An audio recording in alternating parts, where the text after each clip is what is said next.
ఈరోజు మనం విద్యుత్కు సంబంధించినటువంటి ముఖ్యాంశాలను గురించి నేర్చుకుందాం. ఈ విద్యుత్ పాఠ్యాంశానికి సంబంధించినటువంటి పలు ప్రశ్నాంశాలు కొన్ని పరీక్షా పత్రాలలో విరివిగా అడుగుతున్నందున ఇది అత్యంత ప్రాముఖ్యత కలిగినటువంటి అంశంగా మనం ఇక్కడ భావించవచ్చు. అదేవిధంగా దైనందిన జీవితంలో విద్యుత్ యొక్క అవసరం ఎంతో ఎక్కువగా ఉన్నటువంటి అంశాన్ని ఇక్కడ మనం గుర్తించాల్సి వస్తుంది. ఈ విధమైనటువంటి వినియోగించే క్రమంలో విద్యుత్కు సంబంధించినటువంటి అంశాలను మనం జోడించుకుంటూ దీనికి సంబంధించినటువంటి ప్రిపరేషన్ కనుక కొనసాగితే ఇక్కడ విద్యుత్కు సంబంధించిన పాఠ్యాంశాలని క్షుణ్ణంగా అధ్యయనం చేయడానికి, అదేవిధంగా సంబంధిత జ్ఞానం మనకు ఎక్కువ రోజుల పాటు గుర్తుంచుకోవడానికి అవకాశం ఉంటుంది. సో ఈ విద్యుత్కు సంబంధించినటువంటి అంశాలను కనుక మనం చూస్తే ప్రాథమిక అంశాల నుంచి ఎక్కువగా బిట్లు పడినటువంటి దాఖలాలు మనకు కనబడుతున్నాయి. అదేవిధంగా విద్యుత్ ప్రసారం ఆధారంగా వివిధ పదార్థాలను ఏ విధంగా వర్గీకరించారనేటటువంటి విషయాల్లో పలు ప్రశ్నలు అడిగిన దాఖలాలు మనకి ఇక్కడ ఉన్నాయి. తర్వాత విద్యుత్కు సంబంధించినటువంటి వివిధ ఘటాలు, వాటి యొక్క వోల్టేజ్కి సంబంధించినటువంటి ప్రాథమిక భావనలు, వీటి మీద కూడా ప్రశ్నలు పడిన దాఖలాలు మనకి ఇక్కడ ఉన్నాయి. వీటితో పాటుగా పలు విద్యుత్ ఉపకరణాలు, వాటికి సంబంధించినటువంటి ఉపయోగాల మీద కూడా మనకు పలు పరీక్షల్లో ప్రశ్నలు అడిగినటువంటి దాఖలాలు కనిపిస్తున్నాయి. కాబట్టి వీటికి సంబంధించినటువంటి అంశాలను క్షుణ్ణంగా మనం నేర్చుకుందాం. ఇక్కడ విద్యుత్కు సంబంధించినటువంటి అంశాలను వివరించడానికి కాను ప్రాచీన కాలం నుంచి కూడా శాస్త్రవేత్తలు పలు పరిశోధనలు చేశారు. వీరి పరిశీలన ఆధారంగా విద్యుత్కు సంబంధించినటువంటి ఎన్నో అంశాలు మనకు అందుబాటులోకి వచ్చినాయి. దీనికి సంబంధించినటువంటి ప్రాథమిక భావనలు కనుక ఒకసారి మనం చూస్తే ప్రాచీన కాలంలో కొన్ని ప్రయోగాలు జరిపారు కొన్ని వస్తువులతోటి. దీంట్లో భాగంగా సిల్క్ క్లాత్ తోటి గ్లాస్ రాడ్ను కనుక రుద్దితే ఈ గ్లాస్ రాడ్ అనేది ఎలక్ట్రాన్లను కోల్పోయి ధనావేశాన్ని పొందుతుంది అనేటటువంటి అంశాన్ని గ్రహించడం జరిగింది. గ్లాస్ రాడ్ ఎలక్ట్రాన్లను కోల్పోవడం వల్ల దానికి వచ్చేటటువంటి ఆవేశాన్ని ధనావేశంగా గుర్తించడం జరిగింది.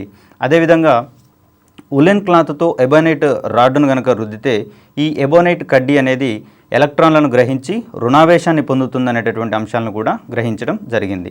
ఎబోనైట్ కడ్డీ ఎలక్ట్రాన్లను గ్రహించడం వల్ల అది రుణావేశాన్ని పొందుతుందని, ఈ విధంగా ఏదైనా ఒక పదార్థము ఎలక్ట్రాన్లను గ్రహిస్తే అది రుణావేశాన్ని పొందుతుందని, మరియు ఎలక్ట్రాన్లను కోల్పోతే అది ధనావేశాన్ని పొందుతుందనేటటువంటి అంశాలను గ్రహించడం జరిగింది. ఈ ధనావేశాలు మరియు రుణావేశాలు అనేవి విద్యుత్ ప్రవహించడంలో కీలకమైనటువంటి పాత్రను పోషిస్తాయని చెప్పేసి గుర్తించడం జరిగింది. మరికొన్ని అంశాలలోకి మనం కనుక లోతుగా వెళ్తే ఈ విద్యుదావేశానికి ప్రమాణాలుగా మనం కూలుంబ్ని నిర్ణయించినాం. అదేవిధంగా విద్యుత్కి ఆద్యుడిగా మనం థేల్స్ అనేటటువంటి శాస్త్రవేత్తని పేర్కొంటాం. ఈ విద్యుత్కు సంబంధించినటువంటి పలు ప్రయోగాల ద్వారా ఈ విద్యుత్ యొక్క అంశాలను విరివిగా అందుబాటులోకి తీసుకొచ్చిన శాస్త్రవేత్తగా మనం ఇక్కడ థేల్స్ని చెప్పుకుంటాం.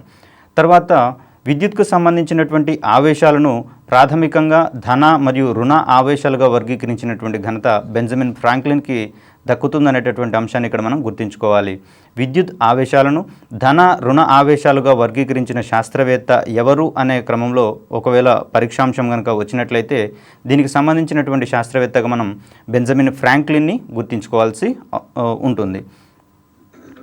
తర్వాత ఈ ఆవేశము అందించబడినటువంటి వస్తువులకు ఏ రకమైనటువంటి ఉంటుందనేటటువంటి అంశాలు, ఏ విధంగా ప్రవర్తిస్తుంది అనేటటువంటి అంశాన్ని కనుక మనం పరిశీలించినట్లయితే బోలు వస్తువులకు అందించేటటువంటి ఆవేశము వాటి యొక్క ఉపరితలం మీదనే స్థిరపడి ఉంటుందనేటటువంటి అంశంలో ఒక స్థిరమైన అభిప్రాయానికి రావడం జరిగింది. అంటే బోలు ఆకారంతో ఉండేటటువంటి వస్తువులు లేదా గుల్ల ఆకారంతో ఉండేటటువంటి వస్తువులకు కొంత ఆవేశాన్ని కనుక అందించినట్లయితే అది లోపల వైపులా స్థిరీకరించడం కాకుండా బయటి వైపున మాత్రమే ఆ ఆవేశం అనేది స్థిరపడుతుందనేటటువంటి అంశాన్ని శాస్త్రవేత్తలు గుర్తించడం జరిగింది. దీనికి సంబంధించినటువంటి మరికొన్ని అంశాలు కనుక చూసినట్లయితే ఏదైనా ఒక కారు మీద పిడుగు పడినప్పుడు ఆ పిడుగుకు సంబంధించినటువంటి ఆవేశం మొత్తం కూడా కారు యొక్క బయటి వైపుననే ఉంటుంది, కానీ లోపలి వాటికి ఎఫెక్ట్ కానటువంటి పరిస్థితులను ఇక్కడ మనం చూడవచ్చు. ప్రాథమికంగా పిడుగు అంటే ఏమిటనేటటువంటి అంశంలో పలు అపోహలు, అనుమానాలు కూడా మనకు దైనందిన జీవితంలో కనిపిస్తాయి. వాస్తవానికి పిడుగు అంటే మరేమిటో కాదు, ఇక్కడ మేఘాల మీద ఆవరించబడినటువంటి లేదా పోగుబడినటువంటి ఆవేశాలు అధిక మొత్తంలో భూమిని చేరుకోవడాన్ని మనం ఇక్కడ పిడుగుగా భావిస్తాం. వాస్తవానికి గమనించినట్లయితే ఇందాక చూసినట్లు వస్త్రాలతో కొన్ని వస్తువుల్ని రాపిడి చేర్పించినప్పుడు అక్కడ ఎలక్ట్రాన్లు కోల్పోవడం కానీ ఎలక్ట్రాన్లు గ్రహించడం కానీ జరిగినట్లుగానే మేఘాలు ఒకదానికొకటి రాపిడికి గురి కావడం వలన వాటిలో ఆవేశాలు అనేవి పోగుపడేటటువంటి అంశాన్ని మనం ఇక్కడ గుర్తుంచుకోవాలి. ఫర్ ఎగ్జాంపుల్ ఒక మేఘం మీద రుణావేశం పోగుపడితే మరొక మేఘంలో ధనావేశం అనేది పోగుపరచబడుతుంది. కాబట్టి ఈ విధంగా పోగుబడినటువంటి ఆవేశము అధిక మొత్తంలో ఒకచోట కేంద్రీకృతమైనప్పుడు ఈ ఆవేశాల మొత్తం కూడా భూమిని చేరేటటువంటి ఆ ప్రక్రియని మనం ఇక్కడ పిడుగుగా భావిస్తాం. పిడుగు అనగా అధిక మొత్తంలో ఉండేటటువంటి ఆవేశాలు మేఘాల నుంచి భూమికి బదిలీ కావడం. అంతే తప్పిస్తే దీనికి సంబంధించినటువంటి దైనందిన జీవితంలో ఉన్నటువంటి అనుమానాలు ఏవి కూడా నిజం కాదనేటటువంటి అంశాలు మనం ఇక్కడ చూసుకోవచ్చు. చిన్నపిల్లలు దర్శకునేటప్పుడు పెద్దవాళ్ళు చెప్తూ ఉంటారు, అర్జునుడి రథం యొక్క ఇరుసు విరిగి కింద పడింది అనేటటువంటి అంశాలు ఇక్కడ చెప్తూ ఉంటారు. దాంట్లో ఉండేటటువంటి నమ్మకాలు ఏవి కూడా నిజం కాదు. పిడుగు అనేది కేవలం ఆవేశం మాత్రమే, మేఘాల మీద పోగుపడుతుంది. కాబట్టి ఈ ఆవేశం అనేది భూమిని చేరినప్పుడు పిడుగుగా వస్తుందన్నమాట. ఇక్కడ ఒకవేళ ఈ పిడుగులు కనుక ఏదైనా భవనం మీద పడినప్పుడు భవనాలు అనేవి డ్యామేజ్ అవుతాయి. కాబట్టి భవనాలతో పాటు భవనంలో ఉండేటటువంటి ఎలక్ట్రానిక్ డివైసెస్ అన్నీ కూడా నష్టపోతాయి, కాబట్టి డ్యామేజ్ అవుతాయి. కాబట్టి ఈ భవనాల మీద పిడుగులు పడకుండా కాపాడడం కోసం ఒక పరికరాన్ని వాడతాం. దాన్ని మనం లైటనింగ్ కండక్టర్గా చెప్పుకుంటాం. భవనాలను పిడుగుల బారి నుంచి కాపాడటానికి వాడేటటువంటి పరికరాన్ని మనం లైటనింగ్ కండక్టర్గా చెప్పుకుంటాం. ఈ కండక్టర్ని కనుగొన్నటువంటి శాస్త్రవేత్తగా బెంజమిన్ ఫ్రాంక్లిన్ని మనం ఇక్కడ గుర్తుంచుకోవాలి. భవనాలను పిడుగుల బారి నుంచి కాపాడడానికి అవసరమైనటువంటి లైటనింగ్ కండక్టర్ని కనుగొన్న శాస్త్రవేత్త ఎవరు అనేటటువంటి అంశంలో గనక మనకు పరీక్షాంశం వచ్చినట్లయితే దీనికి బెంజమిన్ ఫ్రాంక్లిన్గా మనం గుర్తుంచుకోవాల్సిన అవసరం ఉంది. తర్వాత వర్షాకాలంలో ఈ పిడుగులు పడేటటువంటి సమయంలో కారులో ప్రయాణించేటటువంటి వ్యక్తి ఖచ్చితంగా కారును ఆపినప్పుడు దాంట్లో నుంచి కిందికి దిగకూడదు. ఎందుకంటే ఒకవేళ ఆ కారు మీద కనుక పిడుగు పడినప్పుడు కారు యొక్క బయటి వైపునే, అంటే అది బోలు వస్తువు మాదిరిగా ప్రవర్తిస్తుంది. కాబట్టి కారు యొక్క బయటి వైపునే ఆవేశాలు ఉంటాయి. కాబట్టి ఒకవేళ దిగినట్లయితే తనకు ఇబ్బందికరమైనటువంటి పరిస్థితి ఏర్పడుతుంది. మరియు ఆ యొక్క ఆవేశాలు తనని ఎఫెక్ట్ చేసే అవకాశాలు ఉన్నాయి. కాబట్టి కారులో నుంచి ఎట్టి పరిస్థితుల్లోనూ వ్యక్తి కిందికి దిగకూడదు. మరొక ఎగ్జాంపుల్ కనుక చూసినట్లయితే ఎవరైనా వ్యక్తి యొక్క సమీపంలో పిడుగుపడినప్పుడు ఆ యొక్క ఆవేశాలు తన ఒంటి మీద కూడా బదిలీ అవుతాయి. కాబట్టి ఈ సందర్భంలో ఆ యొక్క వ్యక్తిని భూమిపైన పడుకోబెట్టేసి దొర్లించాలి.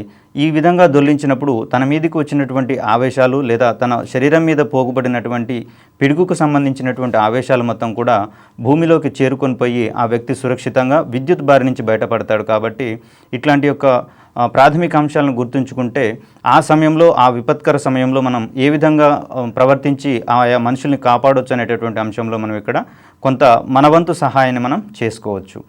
తర్వాత మరొక వస్తువుని కనుక పరిశీలించినట్లయితే ఈ విద్యుత్కు సంబంధించినటువంటి రకాలు ఏ విధంగా ఉన్నాయి అనేటటువంటి దాని మీద కూడా ప్రశ్నలు పడిన దాఖలాలు మనకి ఇక్కడ ఉన్నాయి.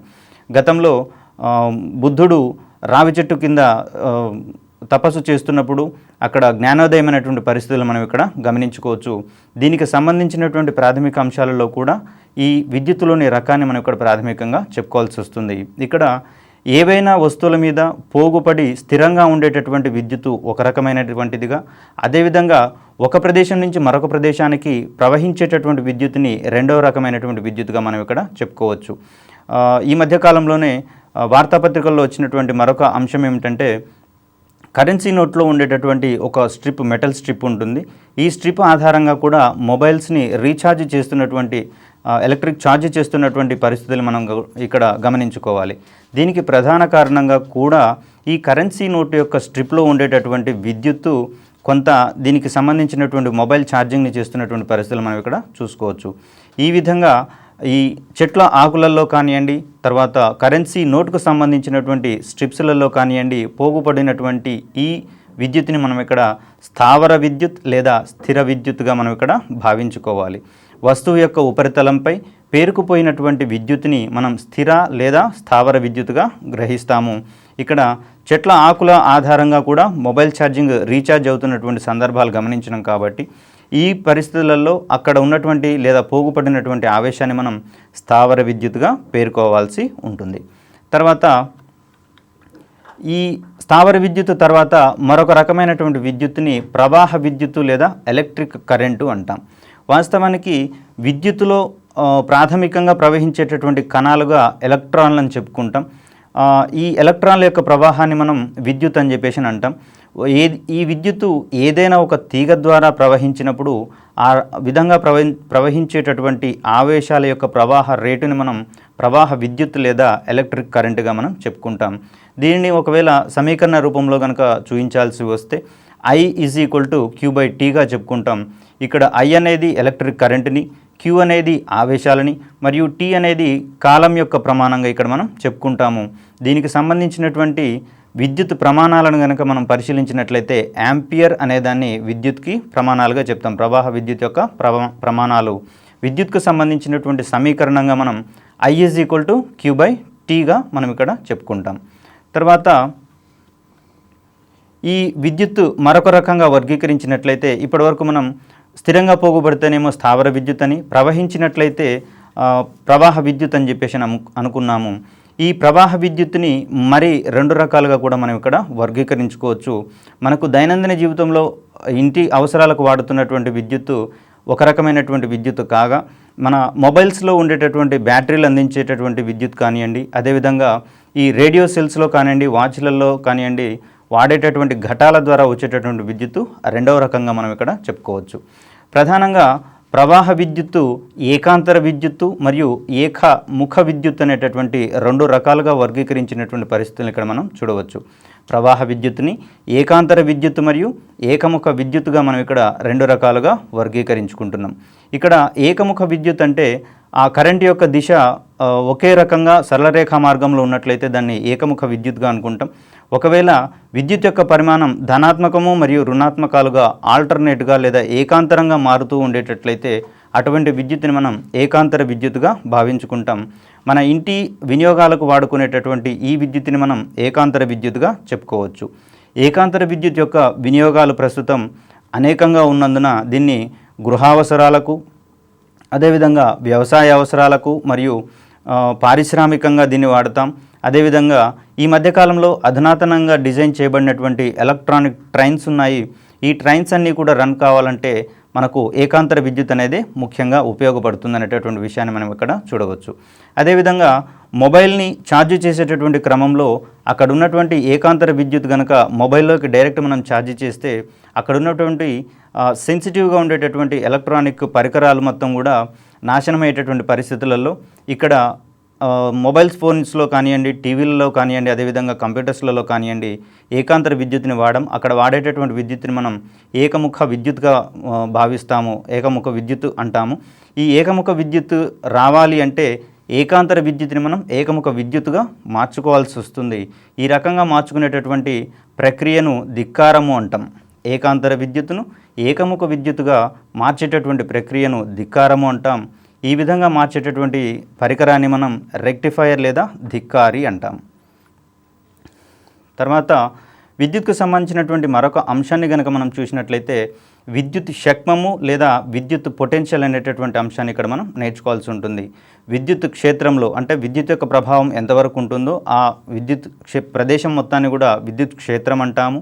ఈ విద్యుత్ క్షేత్రంలో ఏదేని బిందువు వద్దకు ప్రమాణ ధన విద్యుదావేశాన్ని చేర్చడానికి అక్కడ జరగాల్సినటువంటి పనిని మనం విద్యుత్ పొటెన్షియల్ లేదా విద్యుత్ శక్మము అంటాము.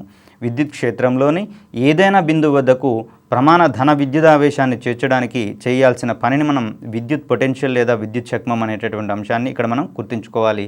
ఈ అంశంలో కూడా మనకు ప్రశ్న వచ్చేటటువంటి అవకాశాలు ఉన్నాయి.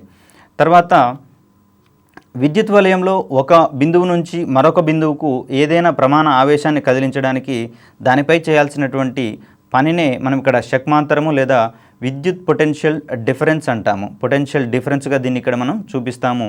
ఈ పొటెన్షియల్ డిఫరెన్స్కి ప్రమాణాలు వోల్ట్గా మనం ఇక్కడ చెప్పుకుంటాం. ఈ విద్యుత్ అనేది ఎప్పుడూ కూడా పొటెన్షియల్ డిఫరెన్స్ ఆధారంగా ఎక్కడి నుంచి ఎక్కడికి ప్రయాణిస్తుంది అనేటటువంటి అంశాన్ని కూడా మనం ఇక్కడ చెప్పుకోవాల్సి ఉంటుంది. విద్యుత్ ఎల్లప్పుడూ కూడా ఎక్కువ పొటెన్షియల్ ఉన్నటువంటి ప్రదేశాల నుంచి తక్కువ పొటెన్షియల్కి లేదా ఎక్కువ పొటెన్షియల్ ఉన్నటువంటి బిందువు నుంచి తక్కువ పొటెన్షియల్ ఉన్నటువంటి బిందువుకి ప్రసరిస్తుంది అనేటటువంటి విషయాన్ని, ప్రవహిస్తుంది అనేటటువంటి విషయాన్ని ఇక్కడ మనం చెప్పుకోవాల్సి ఉంటుంది. మరొకటి ఇక్కడ కరెంటు తీగల మీద వాలినటువంటి పక్షులకు ఎటువంటి షాకు తగలదు. కానీ ఒకవేళ అదే తీగ కింద వెళ్తున్నటువంటి మనుషులకు తగిలినప్పుడు ఇమ్మీడియట్గా షాకు కొట్టి వారు చనిపోయే అవకాశం ఉంటుంది లేదా విపరీతమైనటువంటి ఇబ్బందులకు గురయ్యే అవకాశాలు ఇక్కడ మనకు కనిపిస్తాయి. దీనికి సంబంధించినటువంటి ప్రాథమిక అంశాలను వివరించే క్రమంలో కూడా పలు పరీక్షల్లో ప్రశ్నలు పడినటువంటి దాఖలాలు ఉన్నాయి. దీనికి సంబంధించినటువంటి బేసిక్ రీజన్ ఏంటి అంటే ఒకవేళ ఈ పక్షి తీగ మీద నిలబడినప్పుడు వాలినప్పుడు దాని యొక్క రెండు కాళ్ళ మధ్య ఎటువంటి పొటెన్షియల్ భేదం ఉండదు. ఉండకపోవడం వల్ల అక్కడ పక్షి యొక్క శరీరం లోపలికి విద్యుత్ ప్రవహించేటటువంటి అవకాశాలు ఉండవు. విద్యుత్ ఎల్లప్పుడూ కూడా ఎక్కువ పొటెన్షియల్ నుంచి తక్కువ పొటెన్షియల్కి ప్రసరిస్తుంది లేదా ప్రవహిస్తుంది అంటున్నాం కాబట్టి ఇక్కడ పొటెన్షియల్లో తేడాలు ఉండకపోవడం వల్ల పక్షి శరీరంలోకి ఈ విద్యుత్ అనేది ప్రవహించదు. ఒకవేళ అది తన యొక్క శరీర భాగాలతోటి లేదా ముక్కుతోటి స్తంభాన్ని కానీ లేదా ఇతర వస్తువులు కానీ తాకినప్పుడు అక్కడ వాటికి సంబంధించినటువంటి స్తంభం అనేది భూమితో కనెక్ట్ అయ్యి ఉంటుంది కాబట్టి ఇక్కడ పొటెన్షియల్ డిఫరెన్స్ అనేది అధికంగా తేడా ఉంటుంది. విద్యుత్ పొటెన్షియల్ భూమికి శూన్యంగా చెప్పుకుంటాం మనం. కాబట్టి ఆ పరిస్థితులలో ఎక్కువ డిఫరెన్స్ ఉంది కాబట్టి అప్పుడు మాత్రమే పక్షి యొక్క శరీరం నుంచి విద్యుత్ ప్రసరిస్తుంది. కాబట్టి కేవలం ఆ పరిస్థితులలో మాత్రమే పక్షులకు షాక్ తగులుతుంది. అంతేకాని విద్యుత్ తీగ మీద వాలినటువంటి పక్షులకు ఎటువంటి షాక్ తగలకపోవడానికి ప్రధాన కారణం వాటి కాళ్ళ మధ్య ఎటువంటి పొటెన్షియల్ భేదం ఉండకుండా పొటెన్షియల్ అనేది సమానంగా ఉండడం అనేటటువంటి కారణాన్ని ఇక్కడ మనం చూసుకోవాలి. తర్వాత విద్యుత్కు సంబంధించినటువంటి మరొక అంశంగా మనం ఇక్కడ కరెంట్ అని వాడతాము. ఈ కరెంట్ అంటే ప్రమాణ ఆవేశాలు ఏకకాలంలో ప్రవహించేటటువంటి ఆవేశాల యొక్క రేటుని మనం ఇక్కడ కరెంటుగా చెప్పుకుంటాం. వలయంలో ప్రవహించే ఆవేశాల రేటును మనం కరెంట్ అంటాము. దీనికి సంబంధించినటువంటి సమీకరణంగా మనం I=Q/Tగా చెప్పుకుంటాం. I అనేది కరెంటుని, Q అనేది ఆవేశాలని, T అనేది సమయాన్ని సూచిస్తుంది. ఇక్కడ కరెంటుకు సంబంధించినటువంటి ప్రమాణాలు కూడా మనం ఆంపియర్గా చెప్పుకోవచ్చు. విద్యుత్కు సంబంధించినటువంటి పాఠ్యాంశాలలో భాగంగా వివిధ రకాలైనటువంటి పదార్థాలను ఈ విద్యుత్ ప్రవహించే ధర్మం ఆధారంగా ఏ విధంగా వర్గీకరిస్తారు, అదేవిధంగా విద్యుత్కు సంబంధించినటువంటి మరొక క్లిష్టమైనటువంటి ముఖ్యమైనటువంటి అంశంగా విద్యుత్ నిరోధాన్ని పేర్కొంటాం. ఈ విద్యుత్ నిరోధం అంటే ఏమిటి, దాని యొక్క లక్షణాలు ఏ విధంగా ఉంటాయి, విద్యుత్ నిరోధం అనేది ఏ విధంగా మారుతుంది, దాన్ని ప్రభావితం చేసేటటువంటి అంశాలు ఈరోజు మనం పాఠ్యాంశంలో భాగంగా నేర్చుకుందాం. ఈ విద్యుత్ ప్రవహించేటటువంటి ధర్మాన్ని ఆధారంగా చేసుకొని పదార్థాలను 3 రకాలుగా వర్గీకరించినాం. మనకు సృష్టిలో ఉన్నటువంటి పదార్థాలన్నీ కూడా విద్యుత్తును తమ గుండా ప్రసరింప చేయవు. కొన్ని పదార్థాలు కొంత పరిమాణంలో మాత్రమే ప్రసరింపచేస్తాయి. పూర్తి స్థాయిలో ప్రసరింపజేసేటటువంటి పదార్థాలను విద్యుత్ వాహకాలు, దీన్ని ఇంగ్లీష్లో కండక్టర్స్గా మనం చెప్పుకుంటాం. కండక్టర్స్ అంటే విద్యుత్తును తమ గుండా ప్రవహింపజేసేటటువంటి పదార్థాలను మనం విద్యుత్ వాహకాలుగా పరిగణిస్తాము. ఏ పదార్థము విద్యుత్ వాహకంగా పరిగణించబడుతుంది అనేటటువంటి అంశంలో కూడా మనకు ప్రశ్నలు పడినటువంటి దాఖలాలు ఉన్నాయి. కాబట్టి ఇక్కడ ఈ సంబంధించినటువంటి అంశాలు చాలా కీలకమైనటువంటిగా భావించి ప్రిపేర్ కావాల్సినటువంటి అవసరం ఉంది. సృష్టిలో అత్యుత్తమమైనటువంటి విద్యుత్ వాహకంగా వెండిని చెప్పుకుంటాము. తర్వాత రాగి మరియు అల్యూమినియంలు ప్రధాన పాత్ర పోషించేటటువంటి అంశాన్ని ఇక్కడ మనం గుర్తుంచుకోవాలి. అత్యుత్తమమైనటువంటి విద్యుత్ వాహకంగా మనం వెండిని పరిగణిస్తాము.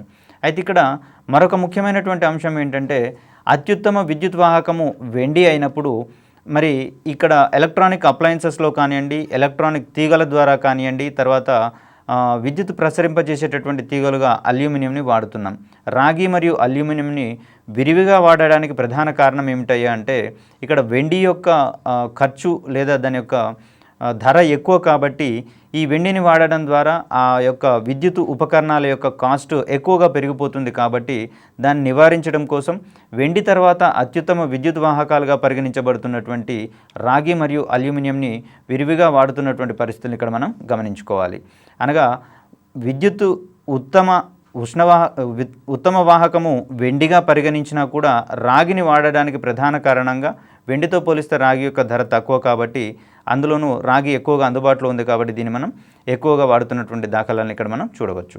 తర్వాత విద్యుత్తును తమ గుండా ప్రసరింపచేయనటువంటి లేదా ప్రవహింపచేయనటువంటి పదార్థాలను మనం విద్యుత్ బంధకాలుగా పరిగణిస్తాము. ఇన్సులేటర్స్ అంటాం వీటిని. విద్యుత్ బంధకాలు ఇవి విద్యుత్తుని తమ గుండా ప్రవహింప చేయవు. దీనికి సంబంధించినటువంటి ప్రశ్నాంశాలు కూడా మనకు విరివిగా ప్రశ్నలలో కనిపిస్తున్నాయి, పరీక్షలలో కనిపిస్తున్నాయి. అత్యుత్తమ విద్యుత్ బంధకంగా మనం వజ్రాన్ని పరిగణిస్తాము. అదేవిధంగా ఇక్కడ శుద్ధమైనటువంటి నీరు విద్యుత్ బంధకమా లేకపోతే విద్యుత్ వాహకంగా ప్రవర్తిస్తుందా అనేటటువంటి అంశాలు కూడా ప్రశ్నలు పడిన దాఖలాలు ఉన్నాయి. వాస్తవానికి దైనందిన జీవితంలో మామూలుగా వాడేటటువంటి నీరు సాధారణ జలం అనేది విద్యుత్ వాహకంగా ప్రయోగించబడుతున్నా కూడా పరిశుద్ధమైనటువంటి స్థితిలో ఉన్నటువంటి నీరు విద్యుత్ బంధకంగా ప్రవర్తిస్తుంది. ఫర్ ఎగ్జాంపుల్ వర్షపు నీరు పరిశుద్ధమైనటువంటి స్థితిలో కనుక మనం పరిగణించుకుంటే ఇది విద్యుత్ బంధకంగా ప్రవర్తిస్తుంది అనేటటువంటి అంశాన్ని మనం ఇక్కడ గుర్తుంచుకోవాలి. ఇటువంటి నీటికి దుమ్ము ధూళి వంటి ఏదైనా మలినాలు కలిసినా లేకపోతే దానిలో వేరే ఏ లవణాలను కలిపినా కూడా అది విద్యుత్ వాహకంగా ప్రవర్తిస్తుంది అనేటటువంటి అంశంలో మనం ఇక్కడ గుర్తుంచుకోవాలి. శుద్ధమైనటువంటి నీరు విద్యుత్ బంధకంగా ప్రవర్తిస్తుంది. కొద్ది పరిమాణంలో మలినాలు కలిసినటువంటి నీటికి మాత్రం విద్యుత్ వాహక ధర్మం ఉంటుందనేటటువంటి అంశాన్ని మనం ఇక్కడ గుర్తుంచుకోవాలి. తర్వాత మూడవ రకమైనటువంటి పదార్థం యొక్క వర్గీకరణలో భాగంగా అర్ధవాహకాల గురించి మనం మాట్లాడుకోవాలి. ఇది వాహకాలకు మరియు బంధకాలకు మధ్యస్థ వాహకత్వం ఉండేటటువంటి పదార్థాలను మనం అర్ధవాహకాలు అంటాము, సెమీ కండక్టర్స్. ఇక్కడ అత్యుత్తమమైనటువంటి అర్ధవాహకాలుగా మనం సిలికాన్ మరియు జర్మేనియంలను తెలుసుకుంటాం. ఇక్కడ సిలికాన్ జర్మేనియంలను మనం అత్యుత్తమమైనటువంటి అర్ధవాహకాలుగా పరిగణిస్తాము. ప్రస్తుతం ఈ సిలికాన్ యొక్క ఉపయోగము ఈ విద్యుత్కు సంబంధించినటువంటి పరిశ్రమలలో కానివ్వండి, విద్యుత్ ఉపకరణాల తయారీలో కానివ్వండి అత్యధికంగా వినియోగించబడుతున్నటువంటి పదార్థంగా సిలికాన్ మనం చెప్పుకుంటాము. ఈ చిప్స్ నిర్మాణంలో కానివ్వండి, తర్వాత వివిధ కంప్యూటర్స్కి సంబంధించినటువంటి విడిభాగాలలో ఇక్కడ సిలికాన్ని విరివిగా వాడుతున్నటువంటి అంశాలు మనం ఇక్కడ గుర్తుంచుకోవాలి. సిలికాన్ యొక్క ప్రాముఖ్యతను ఈ ఎలక్ట్రానిక్ పరిశ్రమలలో ఎక్కువగా ఉన్నటువంటి అంశాల ఆధారంగానే సిలికాన్ వ్యాలీ అనేటటువంటి పదజాలాలను కూడా మనం వాడుతున్నటువంటి పరిస్థితులు ఇక్కడ మనం గమనించుకోవచ్చు. సిలికాన్కు ఉన్నటువంటి అత్యధిక ప్రాముఖ్యత దృష్ట్యా దీన్ని మనం సిలికాన్ వ్యాలీ వంటి పదజాలాన్ని కూడా వాడుతూ ఉన్నాం. తర్వాత మరొక అర్ధవాహకంగా మనం జర్మేనియంని పేర్కొంటాం. జర్మేనియం కంటే కూడా ఎక్కువగా సిలికాన్నే వాడుతున్నటువంటి దాఖలాలు ఉన్నాయి. తర్వాత ఈ సోలార్ సెల్స్కి సంబంధించినటువంటి ఈ పరిజ్ఞానంలో కూడా సిలికాన్ని మనం ఎక్కువగా వాడుతున్నాం. ఈ సిలికాన్కి సంబంధించినటువంటి లేయర్స్ని మనం సోలార్ సెల్స్లో వాడడం ద్వారా అక్కడ ఫోటో ఎలక్ట్రిక్ ఎఫెక్ట్ పరిజ్ఞానం ఆధారంగా కాంతి దాని మీద పడినప్పుడు దానిలో స్వేచ్ఛ ఎలక్ట్రాన్లు బయటకు వచ్చేసి వాటిని మనం ఒక చోటు నుంచి మరొక చోటకి ప్రవహింప చేయడం ద్వారా అక్కడ విద్యుత్తు పుడుతుంది. మరియు అటువంటి విద్యుత్తుని మనం మన యొక్క దైనందిన అవసరాలకు వాడుకుంటున్నటువంటి పరిస్థితులు మనం ఇక్కడ చూడవచ్చు. సోలార్ ఫీల్డ్స్లలో ఎక్కువగా వాడేటటువంటి పదార్థంగా కూడా మనం ఇక్కడ సిలికాన్నే చెప్పుకోవాల్సి ఉంటుంది. తర్వాత గృహ అవసరాలకు వాడేటటువంటి విద్యుత్ యొక్క పౌనఃపున్యాన్ని మనం 50 హెర్ట్జ్గా చెప్పుకుంటాం. తర్వాత దీనికి సంబంధించినటువంటి శక్మాంతరం 220 వోల్ట్స్గా మనం ఇక్కడ నిర్ణయించడం జరిగింది. మన దైనందిన అవసరాలకు అనుగుణంగా ఇంటిలో వాడేటటువంటి ఈ విద్యుత్ ఉపకరణాల మీద 220 వోల్ట్స్ అనేటటువంటి సంకేతం అక్కడ రాయబడి ఉంటుంది. దీనికి అర్థం ఏంటంటే అక్కడ ఉండేటటువంటి శక్మాంతరము 220 వోల్ట్స్గా మనం ఇక్కడ గుర్తుంచుకోవాలి. తర్వాత భూమికి సంబంధించినటువంటి విద్యుత్ శక్మాన్ని గనక మనం చెప్పుకోవాల్సి వస్తే దీన్ని శూన్యం అని చెప్పేసి అంటాం. అంటే ఎంత విద్యుత్తుని మనం భూమికి అందించినా కూడా అది తనలో ఇముడ్చుకుంటుంది మరియు అటువంటి ఆవేశాలని భూమి యొక్క ఉపరితలం మీద పోగు చేసుకోదు. కాబట్టి ఇక్కడ భూమిని విద్యుత్ యొక్క సింక్గా మనం పరిగణిస్తాం. అంటే భూమికి ఎంత ఆవేశాన్ని ఇచ్చినా కూడా భూమి ఆ ఆవేశాన్ని తనలోనే ఇముడ్చుకుంటుంది. కాబట్టి ఈ పరిశీలనల ఆధారంగా భూమి యొక్క విద్యుత్ శక్మం శూన్యంగా చెప్పుకుంటాం. అదేవిధంగా భూమిని మనం విద్యుత్ సింక్గా మనం పరిగణించేటటువంటి అంశాలను ఇక్కడ మనం గుర్తుంచుకోవాలి. తర్వాత ఈ విద్యుత్ నిరోధానికి సంబంధించినటువంటి అంటే విద్యుత్తును తమ గుండా ప్రవహింపచేయనటువంటి ధర్మానికి సంబంధించి ఒక నియమం గురించి మనం చెప్పుకోవాలి. అదే ఓం నియమం.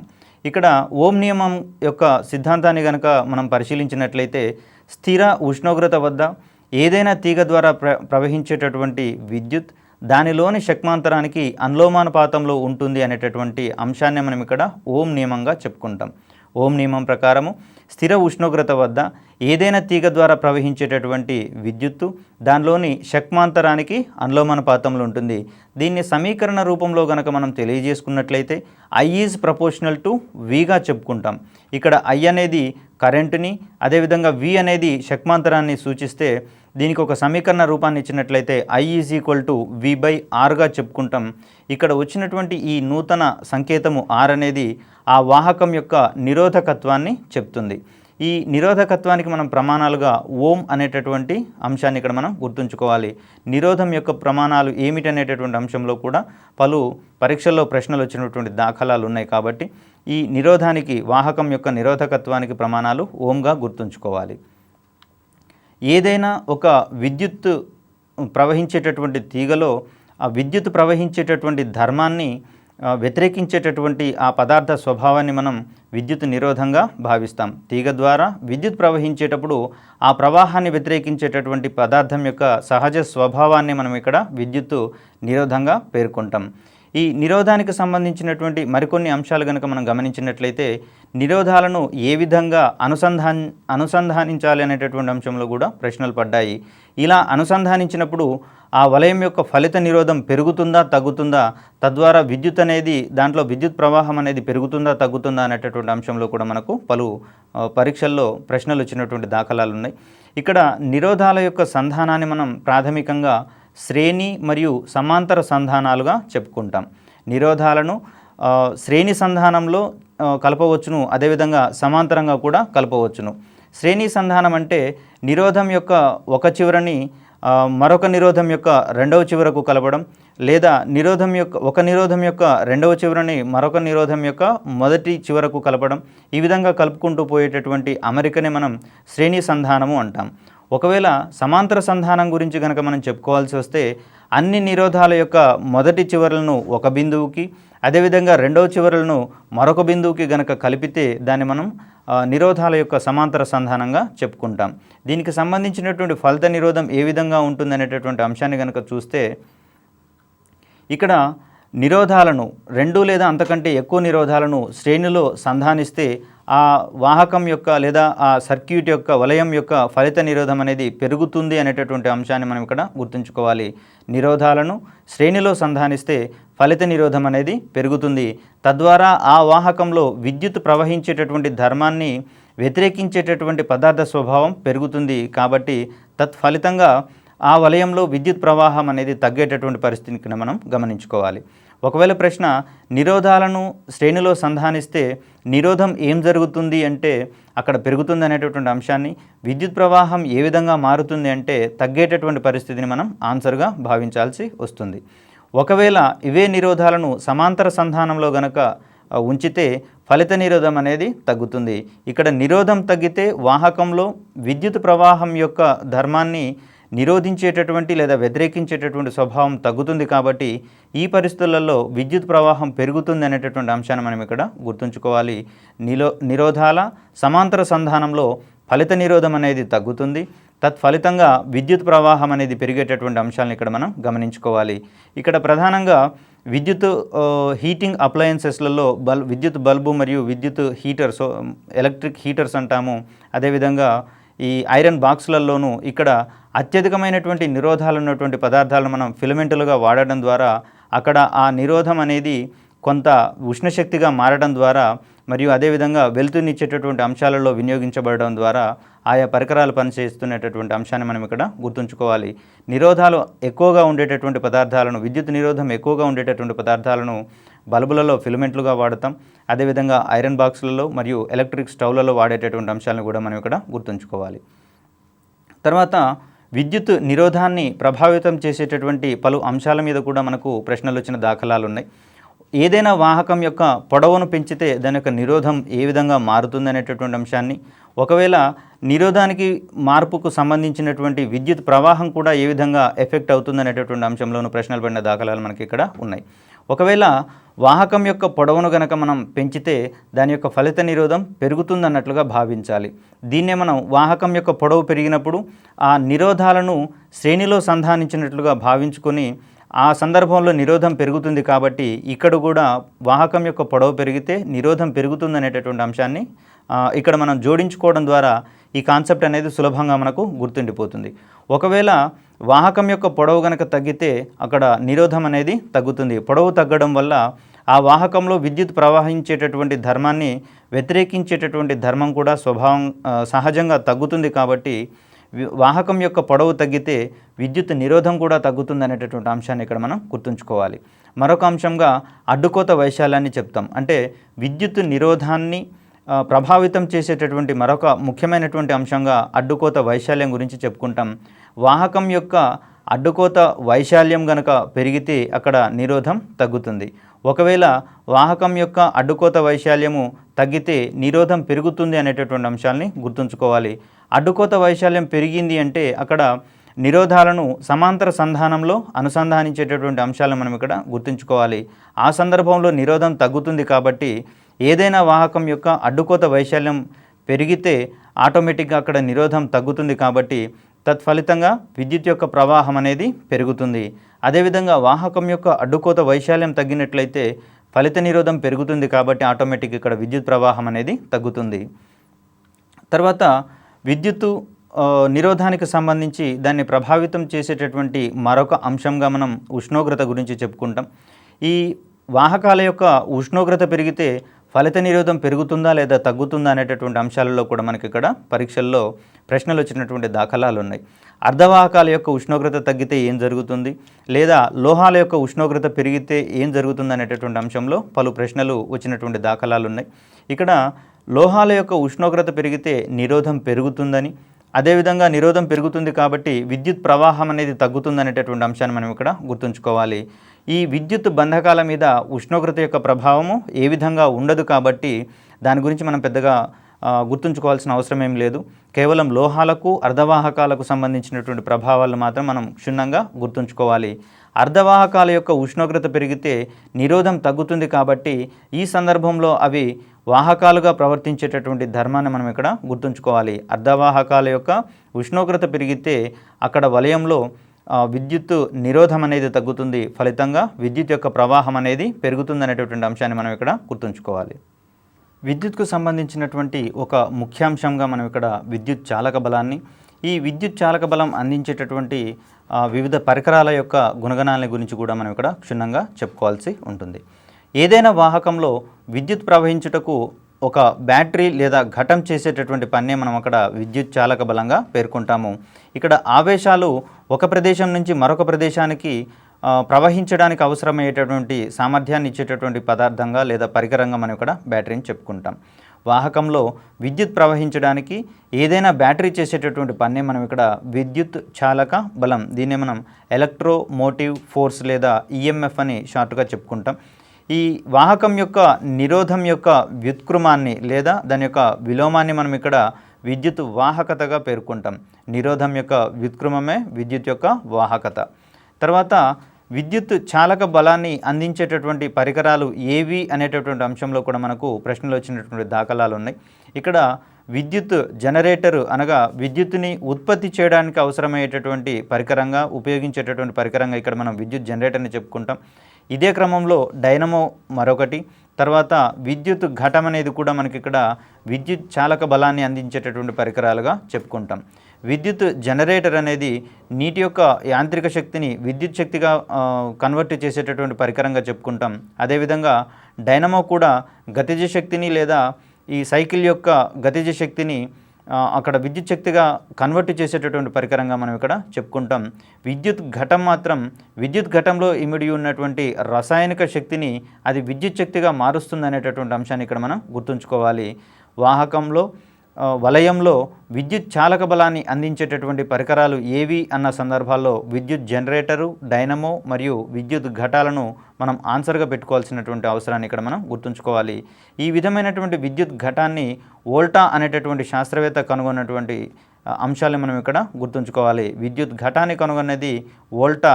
విద్యుత్ ఘటం చేసేటటువంటి పని ఏమిటి అంటే వలయంలో అవసరమైనటువంటి విద్యుత్ చాలక బలాన్ని అందించేటటువంటి పరికరంగా ఈ విద్యుత్ ఘటాన్ని మనం ఇక్కడ గుర్తుంచుకోవాలి. తర్వాత పలు రకాలైనటువంటి విద్యుత్ ఘటాలు మనకు దైనందిన జీవితంలో అందుబాటులో ఉన్నాయి. వీటిలో ప్రధానంగా వోల్టా ఘటం, డేనియల్ ఘటం, లెక్లాంచ్ ఘటం, నిర్జల ఘటం మరియు బైక్రోమేట్ ఘటాల గురించి మనం ఇక్కడ చెప్పుకోవాలి. ఈ ఒక్కొక్క ఘటంలో ఆనోడుగా దేన్ని వాడతాం, క్యాథోడ్గా దేన్ని వాడతాం అనేటటువంటి అంశాలలో పలు ప్రశ్నలు వచ్చినటువంటి దాఖలాలు ఉన్నాయి. అదేవిధంగా విద్యుత్ విశ్లేషక పదార్థంగా ఏ పదార్థాలను వాడతారనేటువంటి అంశంలో కూడా మనకి ఇక్కడ ప్రశ్నలు వచ్చినాయి. కాబట్టి ఈ అంశాలను క్షుణ్ణంగా గనక మనం పరిశీలించినట్లయితే నేర్చుకొని ఈజీగా సమాధానాలు గుర్తించడానికి అవకాశం ఉంటుంది. వోల్టా ఘటంలో వినియోగించేటటువంటి యానోడ్గా కాపర్ని పేర్కొంటాము. అదేవిధంగా క్యాథోడ్గా జింక్ని పేర్కొంటాము. ఇక్కడ విద్యుత్ విశ్లేషణ పదార్థంగా సజల సల్ఫ్యూరిక్ ఆమ్లాన్ని మనం ఇక్కడ వాడతాము. వోల్టా ఘటంలో ఆనోడ్గా కాపర్ని, అదేవిధంగా క్యాథోడ్గా జింక్ని వాడేటటువంటి పరిస్థితులను ఇక్కడ మనం గుర్తుంచుకోవాలి. తర్వాత డేనియల్ ఘటానికి సంబంధించినటువంటి పరిశీలన కనుక చూసుకుంటే కాపర్ని ఆనోడ్గా, జింక్ని క్యాథోడ్గా వాడతాము. ఇక్కడ మాత్రం కాపర్ సల్ఫేట్ మరియు జింక్ సల్ఫేట్లను మనం ఇక్కడ విద్యుత్ విశ్లేషణ పదార్థంగా గుర్తుంచుకోవాలి. వోల్టా ఘటం యొక్క విద్యుత్ చాలక బలం 1 వోల్ట్గా మనం ఇక్కడ గుర్తుంచుకోవాలి. లెక్లాంచ్ ఘటాన్ని కనుక మనం పరిశీలించినట్లయితే ఇక్కడ ఆనోడ్గా కార్బన్ని వాడతారు, అదేవిధంగా క్యాథోడ్గా జింక్ని వాడతాము, మరియు విద్యుత్ విశ్లేషక పదార్థంగా మనం ఇక్కడ అమ్మోనియం క్లోరైడ్ని వాడతాము. ఈ లెక్లాంచ్ ఘటం యొక్క ఈఎంఎఫ్ కూడా మనకు 1.46గా గుర్తుంచుకోవాలి. మరొక ముఖ్యమైనటువంటి ఘటము, ఎక్కువగా వాడుతున్నటువంటి ఘటం ఇది, దీన్ని డ్రై సెల్ అంటాము, నిర్జల ఘటము. ఈ నిర్జల ఘటంలో కార్బన్ని ఆనోడ్గా వాడతాము, అదేవిధంగా క్యాథోడ్గా జింక్ని వాడతాము. ఇక్కడ విద్యుత్ విశ్లేషక పదార్థంగా అమ్మోనియం క్లోరైడ్ పేస్ట్ని వాడతాము. నిర్జల ఘటాలకు సంబంధించినటువంటి విద్యుత్ చాలక బలం ఎంత అనేటటువంటి అంశాలలో కూడా ప్రశ్న కనుక పడితే ఇక్కడ దీనికి సంబంధించి కూడా 1.46 వోల్ట్గా మనం ఇక్కడ గుర్తుంచుకోవాలి. అత్యధిక విద్యుత్ చాలక బలాన్ని ఇచ్చేటటువంటి ఘటం ఏది అనేటటువంటి అంశంలో కనుక ప్రశ్న పడితే దానికి సమాధానంగా మనం బైక్రోమేట్ ఘటం గురించి చెప్పుకోవాలి. ఈ బైక్రోమేట్ ఘటం అనేది ఎక్కువ విద్యుత్ చాలక బలాన్ని అందించేటటువంటి ఘటంగా మనం గుర్తుంచుకోవాలి. ఇది 2 వోల్టుల విద్యుత్ చాలక బలం అందించడానికి ఉపయోగపడుతుంది. కాబట్టి బైక్రోమేట్ ఘటం అనేది ఎక్కువ విద్యుత్ చాలక బలాన్ని ఇచ్చేటటువంటి ఘటంగా మనం ఇక్కడ పేర్కొంటాము. దీంట్లో యానోడ్గా కార్బన్ని వాడతాము, క్యాథోడ్గా జింక్ని వాడతాము, సజల సల్ఫ్యూరిక్ ఆమ్లాన్ని విద్యుత్ విశ్లేషణ పదార్థంగా మనం ఇక్కడ వాడతాము. ఈ ప్రత్యేక పరిశీలనాంశాల ఆధారంగా కూడా ఒకవేళ ప్రశ్నలు పడేటటువంటి అవకాశాలు ఉంటాయి. అమ్మోనియం క్లోరైడ్ని విద్యుత్ విశ్లేషణ పదార్థంగా వాడేటటువంటి ఘటాలు ఏవి అనే అంశంలో కనుక పరీక్షలో ప్రశ్న వస్తే దీనికి సంబంధించి లెక్లాంచ్ ఘటము మరియు నిర్జల ఘటాలను మనం ఆన్సర్గా పేర్కొనాల్సి ఉంటుంది.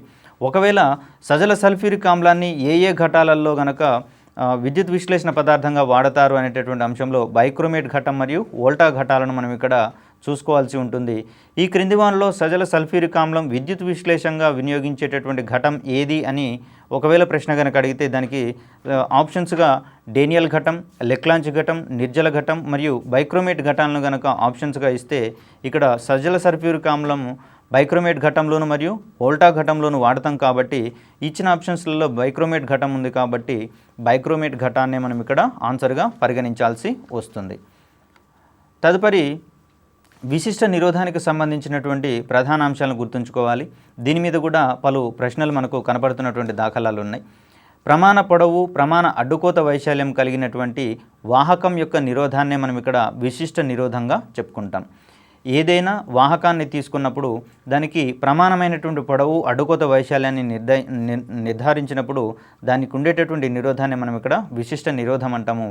అత్యధికమైనటువంటి విశిష్ట నిరోధం కలిగినటువంటి లోహం ఏమిటి అనేటటువంటి అంశంలో ప్రశ్న కనుక పడితే దీనికి మ్యాంగనీస్ని మనం ఆన్సర్గా చెప్పాల్సినటువంటి అవసరం ఉంది.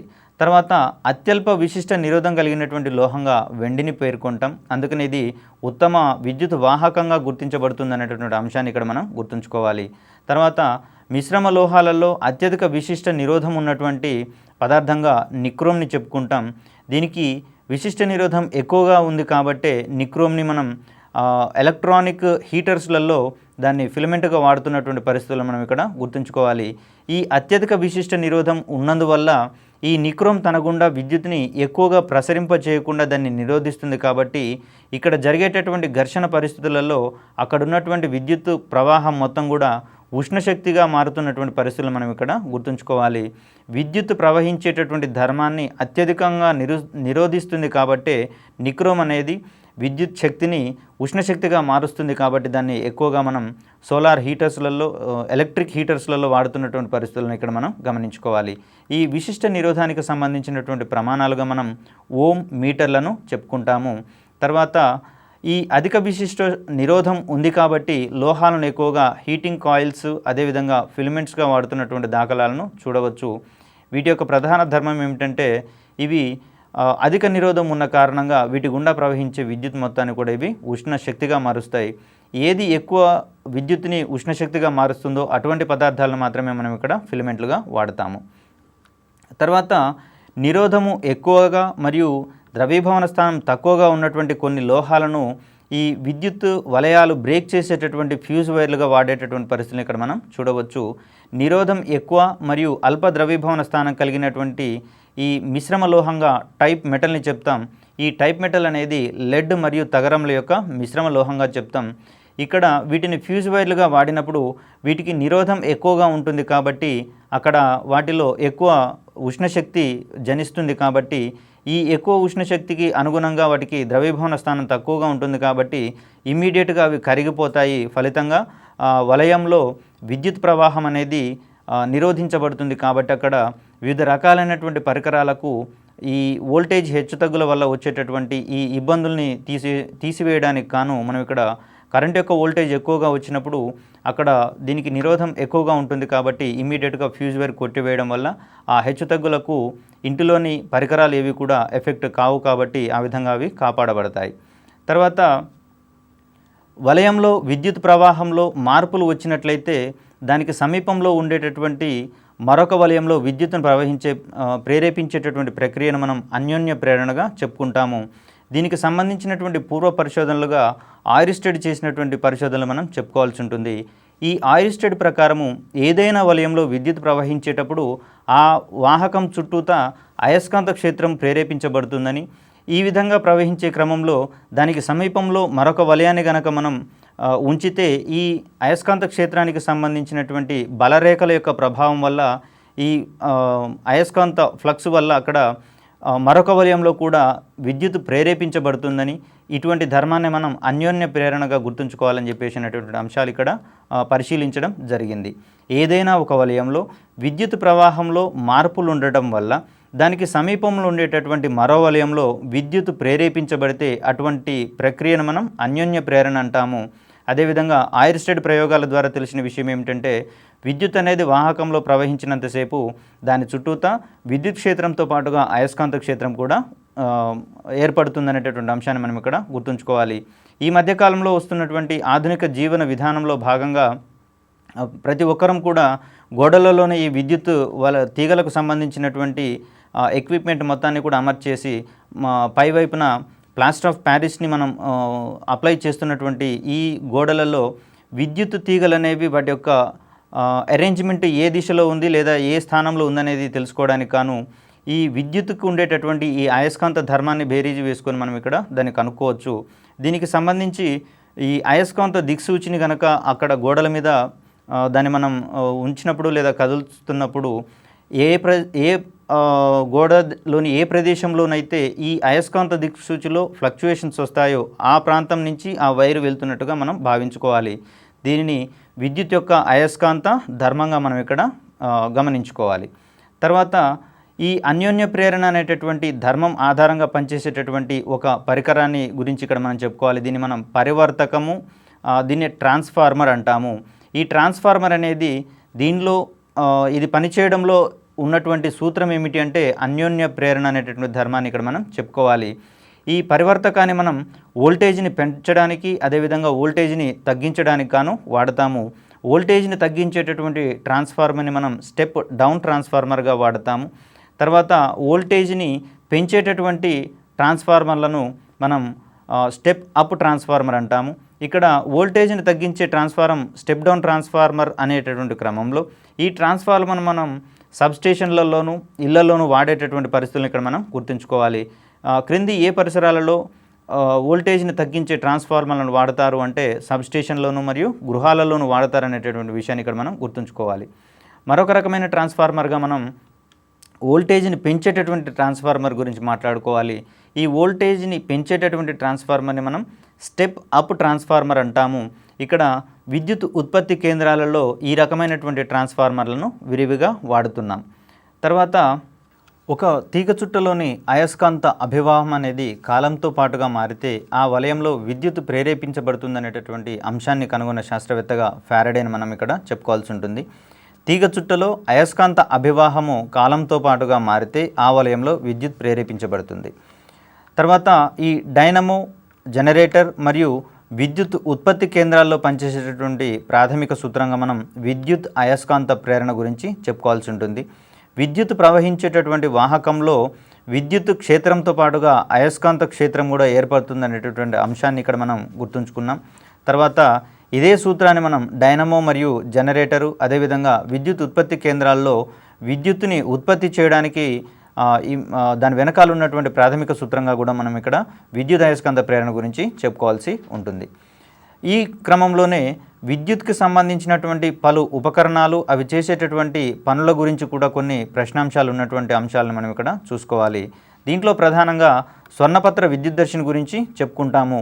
ఈ స్వర్ణపత్ర విద్యుద్దర్శిని అనేది వస్తువుల మీద ఉన్నటువంటి స్థావర విద్యుత్ యొక్క స్వభావాన్ని తెలుసుకోవడానికి ఇక్కడ మనం ఉపయోగిస్తాము.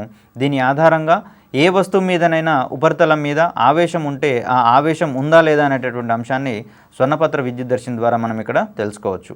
అదేవిధంగా వాహకంలో విద్యుత్ ప్రవహిస్తున్నప్పుడు ఆ ప్రవహించేటటువంటి విద్యుత్తు యొక్క ఉనికిని తెలుసుకోవడానికి కాను మనం వాడేటటువంటి మరొక పరికరంగా ఎలక్ట్రోస్కోప్ని చెప్పుకుంటాము. ఈ ఎలక్ట్రోస్కోప్ని మనం సాధారణ పరిభాషలో టెస్టర్గా పరిగణిస్తాము. ఇది తీగలో ప్రవహించేటటువంటి విద్యుత్ ప్రవాహ ఉనికి గురించి తెలుసుకోవడానికి వాడే పరికరంగా ఎలక్ట్రోస్కోప్ని చెప్పుకుంటాం. తర్వాత టాంజెంట్ గాల్వనామీటర్ అనేటటువంటి మరొక పరికరం గురించి చెప్పుకోవాలి. ఇది తీగలోని విద్యుత్తుని 10⁻⁻6 యాంపియర్స్ వరకు కనుక్కుంటుంది. అంటే స్వల్ప పరిమాణంలో విద్యుత్ ప్రవహిస్తున్నా కూడా అటువంటి విద్యుత్ యొక్క ఉనికిని మనం ఇక్కడ టాంజెంట్ గాల్వనోమీటర్ ద్వారా తెలుసుకోవచ్చు. ఈ క్రమంలోనే మరొక పరికరంగా మనం కదిలే తీగ చుట్ట గాల్వనోమీటర్ గురించి కూడా చెప్పుకుంటాము. తర్వాత ఈ కదిలే తీగ చుట్ట గాల్వనోమీటర్ ఆధారంగా తీగలో ప్రవహించేటటువంటి విద్యుత్తు 10⁻⁹ యాంపియర్స్ వరకు ఉన్నా కూడా ఈ కదిలే తీగ చుట్ట గాల్వనోమీటర్ ఆధారంగా ఆ యొక్క పరిమాణాన్ని మనం కనుక్కోవచ్చు. మరొక పరికరంగా మనం అమ్మీటర్ గురించి చెప్పుకోవాలి. ఇక్కడ వాహకంలో ప్రవహించేటటువంటి విద్యుత్తు ఒకవేళ మిల్లీ యాంపియర్స్ పరిమాణంలో ఉన్నా కూడా అటువంటి ప్రవాహాన్ని తెలుసుకోవడానికి కాను మనకు ఉపయోగించే పరికరంగా అమ్మీటర్ని చెప్పుకుంటాం. అదేవిధంగా ఏదైనా వాహకం యొక్క నిరోధాన్ని కొలవడానికి ఓం మీటర్ అనేటటువంటి పరికరాన్ని వినియోగిస్తాము. తీగ యొక్క నిరోధాన్ని కొలిచే పరికరాన్ని క్రింది వాటిలో గుర్తించండి అన్నప్పుడు దానికి సమాధానంగా మనం ఓం మీటర్ని గుర్తించాల్సినటువంటి అవసరం ఉంది. అదేవిధంగా మరొక పరికరం వోల్ట్ మీటర్గా చెప్పుకుంటాము. ఇక్కడ వోల్ట్ మీటర్ అనేది విద్యుత్ వలయంలో 2 బిందువుల మధ్య శక్మాన్ని కొలిచేందుకు ఉపయోగించే పరికరంగా మనం గుర్తుంచుకోవాలి. విద్యుత్ వలయంలో 2 బిందువుల మధ్య శక్మాన్ని కొలిచే పరికరం ఏమిటి అంటే వోల్ట్ మీటర్గా ఇక్కడ మనం గుర్తించాలి. తర్వాత ఈ మధ్యకాలంలో సినిమా హాల్లో రూఫ్ మీద ఉన్నటువంటి లైట్లు ఒక క్రమ పద్ధతిలో వాటి యొక్క తీవ్రత పెంచుతూ అదేవిధంగా తగ్గుతూ ఉండేటటువంటి పరిస్థితులు మనం ఇక్కడ గమనించవచ్చు. సినిమా థియేటర్లలో మనం ఇంట్లో లైట్ను బంద్ చేసినట్లుగా అది బంద్ కాకుండా క్రమక్రమంగా దాని యొక్క తీవ్రతను తగ్గించుకుంటూ ఆ లైట్లు ఆఫ్ అయిపోయేటటువంటి పరిస్థితిని మనం ఇక్కడ గమనించాలి. అదేవిధంగా అవి వెలిగించే క్రమంలో వాటి యొక్క తీవ్రత క్రమక్రమంగా పెరుగుతూ అవి ప్రకాశవంతంగా వెలిగేటటువంటి పరిస్థితులను ఇక్కడ మనం గమనించవచ్చు. ఈ విధంగా చేయడానికి ఉండేటటువంటి అమరిక కలిగినటువంటి పరికరాన్ని మనం రియోస్టాట్గా చెప్పుకుంటాం. దీన్ని విరివిగా సినిమా థియేటర్లలో అదేవిధంగా ఫంక్షన్ హాళ్ళల్లో మనం ఇక్కడ వాడేటటువంటి పరిస్థితులను చూడవచ్చు. ఇక్కడ రియోస్టాట్ అనేది ఆ వలయంలో లైట్లను అనుసంధానించినప్పుడు వాటి యొక్క నిరోధాలను క్రమక్రమంగా మార్చగలిగేటటువంటి పరికరంగా మనం ఇక్కడ గుర్తిస్తాము. క్రమక్రమంగా నిరోధాన్ని పెంచడానికి గాను క్రమక్రమంగా నిరోధాన్ని తగ్గించడానికి గాను వాడేటటువంటి పరికరాన్ని మనం రియోస్టాట్గా పరిగణించాలి. ఈ రియోస్టాట్ యొక్క అడ్జస్ట్మెంట్ ఏ విధంగా ఉంటుందంటే నిరోధాన్ని క్రమంగా పెంచుకుంటూ పోయినప్పుడు అక్కడ వాహకంలో విద్యుత్ ప్రవాహం అనేది తగ్గుతుంది కాబట్టి ఆ బల్బుల యొక్క తీవ్రత అనేది లేదా వెలుగు అనేది క్రమక్రమంగా తగ్గుతూ ఆఫ్ అయిపోయేటటువంటి పరిస్థితులు మనం అక్కడ చూడవచ్చు.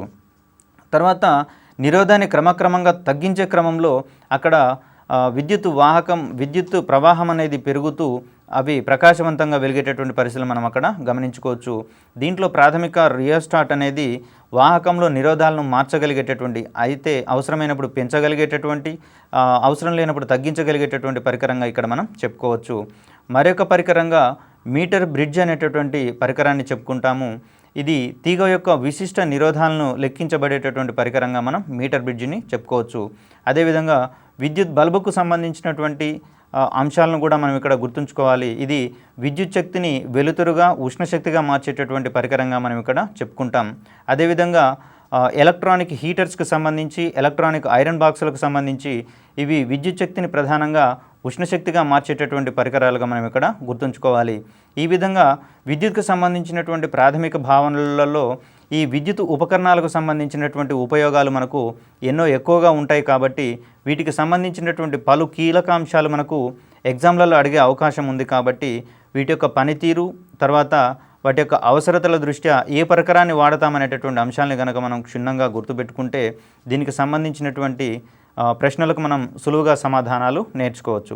ప్రధానంగా అభ్యర్థులకు సూచించేటటువంటి ముఖ్యమైనటువంటి విషయం ఏమిటంటే దైనందిన జీవితంలో విద్యుత్ యొక్క అవసరం మనకు ఎంతగానో ఉంది కాబట్టి ఈ అవసరాలని మనం తీర్చుకునే క్రమంలో దాంట్లో ఉండేటటువంటి ప్రాథమిక అంశాలను కూడా జోడించుకుంటూ ఈ యొక్క అంశాలను మనం పదే పదే చదువుతూ ఉండడం వల్ల ఈ అంశాలు ఎక్కువ కాలం పాటు గుర్తుంటాయి. అదేవిధంగా ఖచ్చితమైనటువంటి సమాధానాలను గుర్తించే క్రమంలో మనం ముందుంటాం కాబట్టి అభ్యర్థులు తమ యొక్క ప్రిపరేషన్ని ఈ ధోరణిలోనే కొనసాగిస్తే ఉభయతారకంగా ఉంటుందనేటటువంటి అంశాన్ని ఇక్కడ మనం గమనించాలి.